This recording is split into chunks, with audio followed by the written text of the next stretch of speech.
Bienvenidos, queridos amigos, una semana más a nuestro paseo afectivo, nostálgico y sentimental por una Huelva, como suelo decir semanalmente, desaparecida de manera física, pero muy viva en el corazón de todos los que la conocimos y en la curiosidad de quienes quieren conocerla. Y como también repito siempre, ese y no otro es el objetivo de las caras de Huelva. Vuelvo a daros las gracias por vuestra presencia en las redes sociales.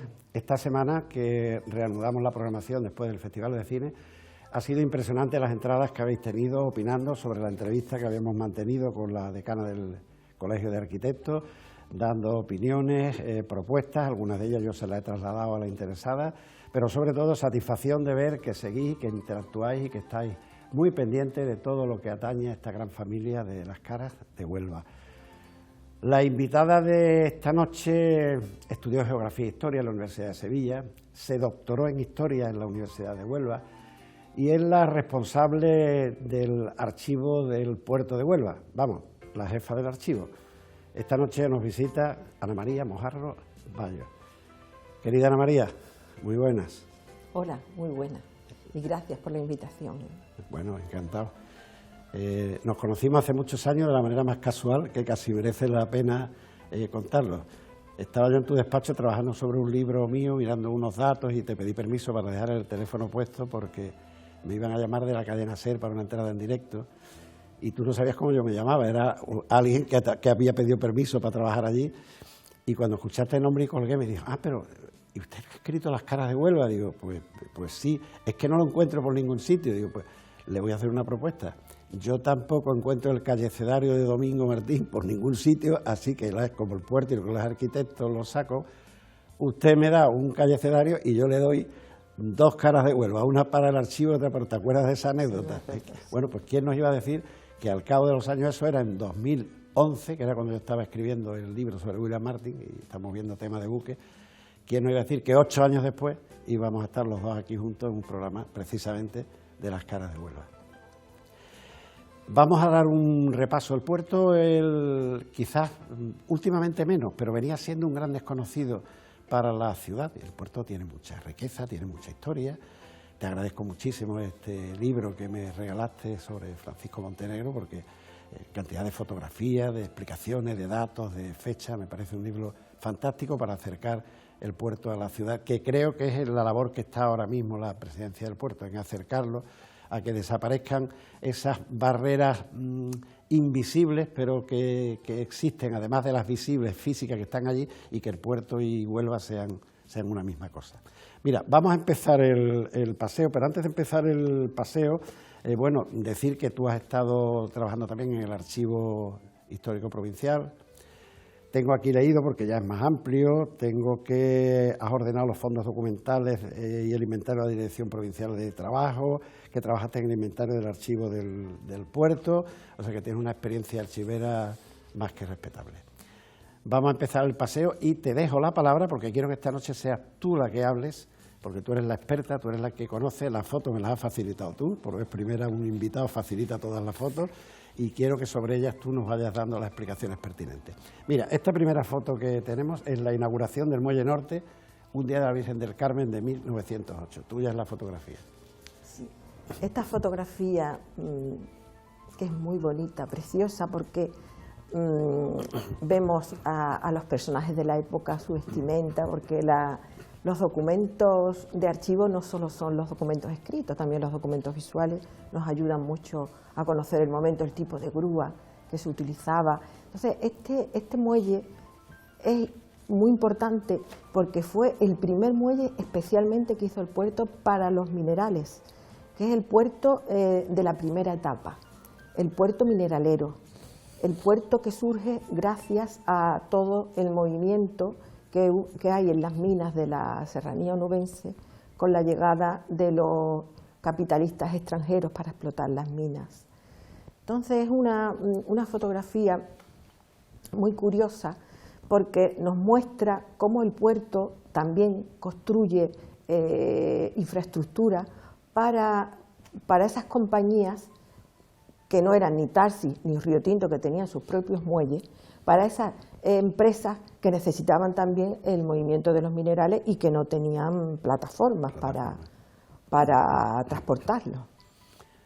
Yo me acuerdo, tendría 10, 12, 15 años, de los Leonard, unos barcos que atracaban precisamente, tendría mucho más calado en este muelle, y descargaban el mineral partiendo de este muelle. El nombre Leonard, Ingrid Leonard, yo también venía algunos más, pero el Ingrid Leonard era el Churruca era un clásico en Colombina, y el Ingrid Leonard durante todo el año descargando mineral. La foto, como tú bien dices, es una preciosidad, teniendo en cuenta que es de principios del siglo XX, con lo cual ya se ve una cierta tecnología avanzada en temas gruísticos. Bueno, pues vamos a cambiar de fotografía y vamos a ver otro de los muchos muelles. Mira qué preciosidad. Esta también es muy bonita. Esta fotografía es proporcionada por el Archivo Municipal de Huelva y es una fotografía muy curiosa porque es casi artística, ¿no? Ese templete. Digamos que era el muelle de viajeros. Exactamente. Es el muelle de viajeros lo que representa. Y luego también representa al fondo el muelle de Tarsis, se puede ver también. Se ve al fondo. Y el muelle norte. Luego vamos a ver una panorámica de los muelles. De los muelles, ¿no? Entonces, el muelle de viajeros era un muelle que se utilizaba muchísimo en Huelva para viajar a lo que era Punta Umbría, los pueblos también cercanos que no tenían las comunicaciones de carretera que hoy en día sí existen. Y luego yo creo que hay una fotografía también que se detiene en este templete, ¿no? Que es muy curioso. Sí, luego comentar también de este muelle que fue engalanado, este templete precisamente se construyó para el 4º centenario del descubrimiento, para que los reyes se pudieran visualizar esa magnificencia del puerto a través de esta construcción, ¿no? Entonces se engalanó muchísimo el muelle de viajeros, fue uno de los muelles que se prepararon para la ocasión. El puerto, de hecho, invirtió bastante en esos festejos, ¿no? del 4º centenario. Bueno, pues vista esta preciosidad, que luego volveremos a ver en otro sitio distinto, pero el mismo ensamblaje, podemos pasar de fotografía y vemos este templete tan precioso. Sí, efectivamente, ahora lo vemos de cerca y comentar que... Este templete es el mismo que hemos visto en el muelle de viajeros, sino que se trasladó, digamos, por situar al espectador, el muelle de viajeros estaba bastante cerca de lo que va quedando del muelle de Río Tinto. Sí, estaba entre el muelle de Río Tinto y el muelle sur. Que el muelle sur arrancaba de lo que es el Parque de las Palomas. Sí, ahora veremos en la foto panorámica, veremos y vamos a aclarar mucho a la onubense la distribución de muelles, porque ven los muelles, pero vamos a explicar cuál era norte, cuál era sur, cuál era levante, cuál era Tarsis, Río Tinto. Esto es una preciosidad. Es una preciosidad. Esto era lo que se conocía como Glorieta Norte. Aquí hoy en día, pues la zona donde se ha construido la lonja de pescadería. Entonces, cuando se construyó el muelle de Levante, desapareció el muelle sur y desapareció también el muelle de viajeros. Entonces el templete se rescató y se colocó en este lugar que era bastante visible y bastante atractivo, ¿no? Para disfrutar de ello. Unas puestas de sol preciosas. Yo lo he conocido, lo he vivido. Esto, digamos a los telespectadores, que actualmente está donde está el centro comercial Aqualón, pues situado frente al centro comercial. Hay una rotonda, pues ahí en esa rotonda, en ese semáforo, estaba este templete. Además se visionan los barcos que estaban en el muelle de Tarsis. Bueno, pues vamos a pasar de fotografía y aquí te puedes explayar, porque esto es muy poco conocido en general. Sí, la fábrica de gas. Bueno, pues es una preciosidad también y, como digo, son fotos fotos históricas, fotos artísticas y fotos de una riqueza histórica, de conocimiento de lo que había en nuestra Huelva. Tengo que decir que las fotos han sido seleccionadas por ti, del propio archivo, y todas están dentro de un precioso y grandísimo libro con que me obsequiaste sobre Francisco Montenegro, historia del puerto y tal, que es una verdadera maravilla. El único defecto que tiene el libro es que hay que tener un espacio para apoyarlo, porque no es una novela del oeste precisamente. Es que la idea es que se vieran bien, sobre todo los planos, ¿no? Que al abrirlo... Exacto, es la manera de ver los planos. Exactamente. Que, por cierto, te tengo que agradecer también que en una visita al puerto me regalaste una carpeta de planos, sí, donde están todos los planos Menos uno. Menos el que más queríamos, que era el de la Fuente Magna, ya llegaremos. Pero es una joya la carpeta que me regalaste con todos los planos de las construcciones, de la costa, de los accidentes geográficos, de todo lo que hay sobre no, el porque puerto. el puerto cuando edita con calidad y mima las obras históricas suyas. Sí, Cuando el puerto edita, es que edita de verdad, no, sí. como dice la copla. Bueno, pues Sí, háblanos verdad. de la fábrica Pues de gas. La fábrica de gas, el origen, porque aquí esta fotografía muestra la fábrica de gas en la avenida Francisco Montenegro. Exacto. Y a donde fue trasladada en 1913, porque la fábrica estaba en la isla de Bakuta y tenía su muelle también de acceso. Y era un lugar donde se preparaban las boyas para luego colocarlas en el sitio que tenían que Eso estar me llama, localizadas. perdona, eso me llama la atención. Mirando tu libro, dice que es fábrica de gas para las boyas. Sí, sí, sí. O sea, era donde se cargaban las boyas que luego se colocaban en su sitio para que los barcos estuvieran la entrada al puerto lo más correcta posible, ¿no? Sin ningún peligro. Entonces la fábrica, como digo, empezó estando en la isla Bakuta. Lo que pasa es que cuando ya el puerto tuvo otra localización mucho más factible y era una localización también más fácil, ¿no? Pues ya la trasladó aquí a la avenida Francisco Montenegro en 1913, que es cuando ya la avenida estaba preparada y terraplenada convenientemente. Bueno, pues hablando de estos alrededores, vamos a avanzar un poco y vamos a ver una preciosa imagen que me mandas, una vista aérea, cuando se estaba comenzando a preparar el terreno para el monumento a Cristóbal Colón. Efectivamente. Una idea, bueno, ya esto lo hemos comentado aquí varias veces, hemos hecho programas especiales sobre ello. En Filadelfia, el 12 de octubre de 1926, hay una comida, esto lo sabes tú mucho mejor que yo, hay una comida donde el embajador de España en Estados Unidos, Alejandro Padilla, y propone la idea de hacer un monumento que la gesta colombina deje huella entre España y América, y un gran amante de España, Alexander Moore, propuso que se creara la Columbus Memorial Foundation para recaudar fondos, y a partir de ahí te dejo que sigas tú con... Sí, pues es una foto muy curiosa, una fotografía que será bastante desconocida.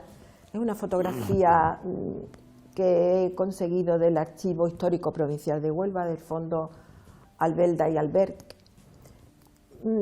Y yo quisiera incidir en este aspecto del monumento a Colón de cómo el puerto de Huelva se brindó a facilitar un lugar donde localizarlo, porque el puerto, pues, aunque sea eso, el gran desconocido, esta etapa que estamos viendo ahora en toda esta fotografía, el puerto tenía muchas relaciones con la ciudad y estaba en todo, en todas las actividades, en todos los eventos, el puerto siempre participaba. Entonces, en esto, pues otro tema más. Y recibió a la escultora Miss Whitney, la pasearon por toda la zona de servicio del puerto para que ella viera el lugar que más le apetecía, donde le parecía que mejor pudiera estar Colón, porque eso está recogido de documentos escritos de la época. Y el puerto, como digo, facilitó perfectamente las zonas de la Punta del Sebo porque fue el lugar preferido por ella. Pero es que es el sitio perfecto. Perfecto, está de alguna sí. manera mirando hacia el mar, Sí. en el abrazo del En el abrazo, Tinto exactamente, y el Odiel. Esta mujer había hecho ya un monumento en Saint-Nazaire, en las playas, a los caídos de la Primera Guerra Mundial. Y parece ser que fue lo que llamó más la atención para elegirla. Ella esta era una mujer muy avanzada, un poco fuera de hecho, antes de pasar la foto, hay una anécdota muy curiosa. Cuando se inauguró, que vino el infante, vino Primo de Rivera, ella vino desde Sevilla en barco. Y duró la travesía entre 2 y 3 días, organizó los duques de Alba, los embajadores, y organizó fiestas y bailes en el barco para venir de Sevilla. Ella quedó encantada con el puerto de Huelva, una quedó gran encantada, mujer. sí. Ahora han estado aquí bisnietos, creo que ha sido recientemente, ¿no? Sí, Miss sí, Whitney, han efectivamente, estado efectivamente. enseñando. Sí, sí. Bueno, yo por el título que le das a ese magnífico libro con que me obsequiaste, donde se aprende todo lo que hay que aprender sobre el puerto, era una admiradora de los méritos de Francisco Montenegro.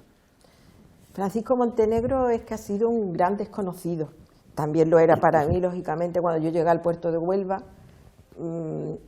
que soy su archivera, y yo, claro, los archiveros necesitamos consultar la documentación para organizarla convenientemente. Entonces, yo que iba estudiando todos estos documentos de Montenegro, me di cuenta que era un gran personaje para el puerto y para Huelva. Hizo muchísimas cosas por el puerto de la primera etapa, el puerto de los minerales, el puerto de la exportación de lo que salía de las entrañas de la tierra del Andévalo y de la serranía onubense. Entonces fue por lo que yo me animé también a hacer la tesis doctoral y a sacar a la luz pues esta importante historia. Porque ese libro que tú me obsequiaste y tal, ¿es tu tesis doctoral? No. Mi tesis doctoral es más amplio, digamos, en cronología, va desde los inicios del puerto, de 1873 a 1930. Entonces toco el tema de Montenegro, pero no visualizo tanto como he hecho en el libro, ¿no? Porque en el libro yo trataba, además de, en este libro que tú hablas de Montenegro, trataba además de sacar a la luz la imagen de él, sacar a la luz también la cantidad de documentos que hay en torno a él, a todo lo que él hizo en el archivo, ¿no? Sacar la riqueza, o sea, que se conozca la riqueza del archivo del puerto de Huelva y de los archivos en general, ¿no? Bueno, y decir, digo yo, porque yo también he sido usuario del archivo del puerto de Huelva, que aparte de la amabilidad y predisposición de Ana y los funcionarios que están allí, el archivo del puerto de Huelva está a disposición de todo onubense y no onubense que quiera consultar datos sobre el desarrollo del puerto, documentación, en fin, en las cocheras del puerto, precisamente, sería atendido magníficamente. Yo animo, igual que cuando viene una compañera tuya, Lola Lazo, sí.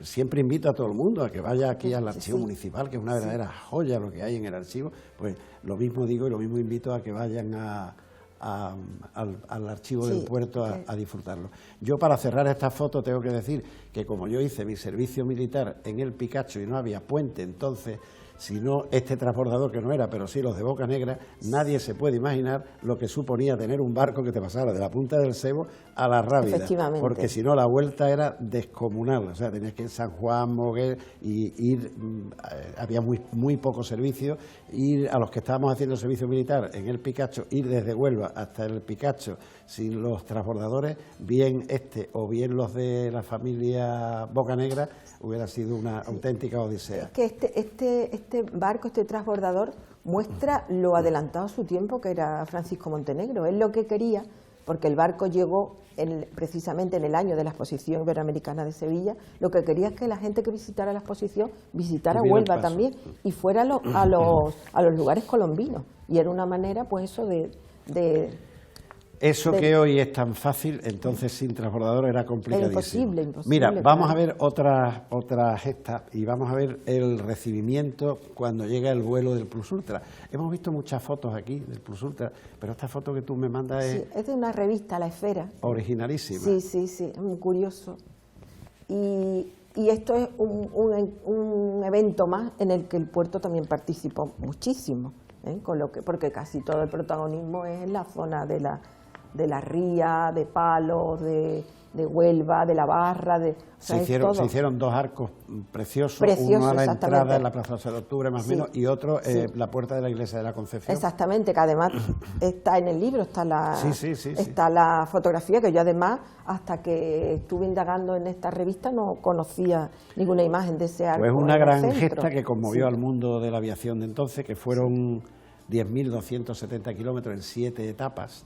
Salieron inolvidables el 22 del 1 del 26, y yo esta pequeña anécdota, quien la vaya a escuchar dirá, qué pesado es, ya la he dicho 3 o 4 veces, pero bueno, es que el marinero que hizo la guardia la noche antes en el Plus Ultra, antes de que sea, era mi padre.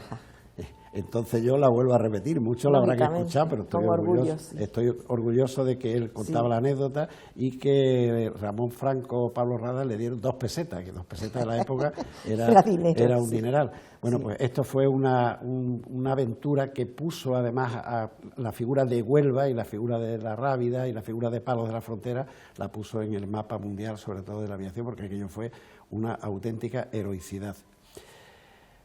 Esta foto a mí me fascina. La foto esta la hemos puesto varias veces, precisamente hace poco estuvo aquí Pilar, la presidenta, y también se la puse. si no esta otra parecida, porque yo tengo 10, 12 fotos tomadas vistas aéreas desde distintos ángulos, sí. pues explica, aprovecha y explica para el profano, explícale, sí, empezando por la izquierda, sí, porque estamos, sí, al revés de lo que puede pensar la gente. Estamos en Tarsi, en los muelles de Tarsi, y al fondo el de Río Tinto. Efectivamente, bueno, sí. pues empieza por el sí, de Tarsi. Lo primero que vemos es el de Tarsi, con los dos brazos, ¿eh? O sea, el muelle de Tarsi, cuando se construyó en 1871, solo tenía un brazo, el brazo que vemos más a la derecha. Después, posteriormente, se le añadió el brazo de la izquierda, que posteriormente se le volvió otra vez a anular. Luego, seguidamente, el muelle que vemos, el viaducto enorme que vemos que sale desde la zona de la Glorieta Norte, precisamente es donde hemos visto ese templete estupendo, pues de ahí el que sale es el muelle norte. Que está como paralelo, en cierta medida, al muelle de Levante, que es un muelle de costa, mientras que el muelle norte es como un pantalán, ¿no? Ahí ya no está el muelle sur, ni está el muelle de viajeros, porque al construirse el muelle de Levante ambos desaparecieron. Pero lo situamos ya muy cerca del muelle de Río Tinto. A medio camino entre donde está el muelle norte y el muelle de Río Tinto. A medio camino estaría el muelle sur y a continuación el muelle de viajeros, que era más pequeñito. Y ya allí al fondo... El muelle de viajeros sí estaba bastante pegado al muelle sur, al muelle sur más bien, al muelle sur, sí, sí. Sí, y luego al fondo pues vemos ya el muelle de Río Tinto. Bueno, pues hablando de muelle, nos centramos ahora en el perdón, en el muelle de Levante, pasamos de fotografía, y muelle de Levante, bueno, que todavía realmente pues se conserva prácticamente igual, ¿no? Efectivamente, el muelle de Levante yo quiero destacar de tantas obras que hizo Montenegro, que como digo fue un ingeniero que hizo muchísimo por Huelva, hizo mucho por el puerto y merecería casi una charla especialmente de su esfuerzo y de todas sus acciones. Pero quiero destacar esta construcción, la del muelle de Levante, porque fue un hito de la ingeniería de la época. Es un muelle construido todo a base de cajones de hormigón armado, la primera vez que se hace en España, y la verdad que se la jugó, porque no era fácil. Incluso hay muelles construidos con cajones que han dado problemas y se han derrumbado, y este lo tenemos después de tantos años, porque se inauguró en el año 32, en 1932, o sea que lleva años ya el muelle. Fíjate que yo tengo flash de infancia mía donde aseguro haber visto esos montones de mineral, sí, ¿no? Ahí. Sí. Bueno, pues vamos a finalizar, vamos a cerrar con la próxima fotografía, que tratándose del puerto y tratándose del pesado de Diego Lopa, pues no puede ser otra que la fuente de las naciones, que hace unos días ha terminado el concurso de presentación de proyectos y, en fin, esperemos a ver qué proyecto es el que sale vencedor. Pero es que esto es una preciosidad. Qué hermosa, ¿verdad? Qué hermosa. Y una pena que esto se pudiera perder. Qué hermosa. Yo, desde que esto está saliendo tanto, mucha gente me pregunta, ¿pero había farolas? Digo, sí, a la vista está que había farolas. Es que la gente tiene una vista... Primero, para haber disfrutado de la fuente, tiene que tener de 70 años para arriba, para haber disfrutado. Disfrutado, digo, que tuvieras ya 8, 9, 10 años, ¿no? Y entonces era algo tan hermoso, con una paz tan grande, un silencio, no había vehículos a motor, no había nada, solo estaba el eucaliptal detrás tuya. Detrás de eso había unos campos de fútbol donde los chiquillos jugábamos, fíjate dónde íbamos a jugar al fútbol, y donde bebíamos agua cuando terminamos de jugar al fútbol era de esa pila pseudo bautismal que hay delante del escudo del puerto, porque mucha gente me dice, sí, había una fuente de pitorro. Digo, no había fuente de pitorro, había una concha muy grande, que es donde salía el agua, que es donde se veía. Yo espero, en fin, cerramos el programa con esto. Yo espero que ahora ya, una vez que se decida de los proyectos cuál ha sido el ganador, pues se comience su puesta en marcha. Yo tengo que agradecerle, yo y Francis, que hemos sido los pelmazos, a Pilar como presidenta de la Autoridad de Deportes, el cariño, y a Ignacio, el director, que se ha volcado en el tema, el cariño con que han acogido esta idea, porque esta idea la habíamos expuesto con mandatarios anteriores y nos habían invitado a café, como digo yo, ¿no? Y la verdad es que el primer día que estuvimos en el despacho Pilar cogió el coche con Ignacio, nosotros nos fuimos inclusive a ver dónde podía o no podía ir. O sea, yo tengo que agradecerle a Pilar la acogida tan extraordinaria. Yo sabía que ella era una enamorada de esto, así que cuando me enteré del nombramiento digo, bueno, pues ya tenemos un punto de apoyo. Ana, muchísimas gracias, ha sido un placer este paseo que hemos dado por algo que tú conoces tan perfectamente como es el puerto de Huelva, que siempre tiene las puertas abiertas, o siempre tenemos, yo siempre las he tenido cuando he tenido que investigar, buscar datos para libros. De hecho nos conocimos conmigo trabajando en el puerto. Es lo que le da sentido al archivo, ¿no? Que vayan los investigadores y... Pues que vayan, desde aquí les animamos que vayan. Muchísimas gracias por tu visita. Gracias. Y a todos ustedes, queridos telespectadores, primero reafirmarles que quienes lo necesiten, los investigadores, los curiosos, que vayan al archivo del puerto. Hay verdaderas joyas allí. Podéis descubrir una parte de Huelva que muy pocos conocen y que está allí para que disfrutemos de ella. Espero que el programa, al haber sido un poco monotemático sobre el puerto de Huelva en esta época, en esta etapa en que está acercándose tanto a la ciudad, haya sido de vuestro agrado. Y yo me despido de todos vosotros y les deseo, como hago siempre, que sean especialmente muy felices.